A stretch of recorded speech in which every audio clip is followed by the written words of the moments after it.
এই সঞ্জয়, কালকে যে দোকানে চুল কাটতে গেছিলাম না ভাই, কি বলবো, লোকটা এত ভালো না ভাই, কি বলবো আর।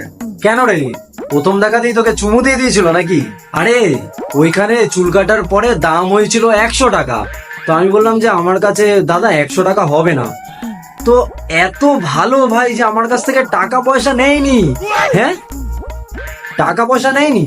হ্যাঁ ভাই, কি বোকা আর কি বলবো তোকে, বলে নাকি টাকা পয়সা লাগবে না। আমি বললাম বাহ ভাই, 100 টাকা ভাই ছেড়ে দিল, বলে নাকি তোমার বাইকের পেপারটা আমার নামে করে দাও। আমি বললাম খালি পেপারেরই তো ব্যাপার, খালি পেপারের আর কতই বা দাম হবে। ওকে দিয়ে দিলাম, 100 টাকা মার গেল। লোক ভাব, লোকটার মানে এত মাথা মোটা ভাই লোকটা, সত্যি। হ্যাঁ, আরে ও মাথা মোটা না, তোকে চুতিয়া বানিয়েছে। তোর বাইকের দাম তো 1 লাখ টাকার ওপর ছিল, আর সে কতই পেলো ফ্রিতে, 100 টাকার বিনিময়ে। ভেবে দেখ, তোকে চুতিয়া বানিয়েছে। হ্যাঁ, কি বলছিস রে? তার মানে পেছনটা আমার মারা গেল।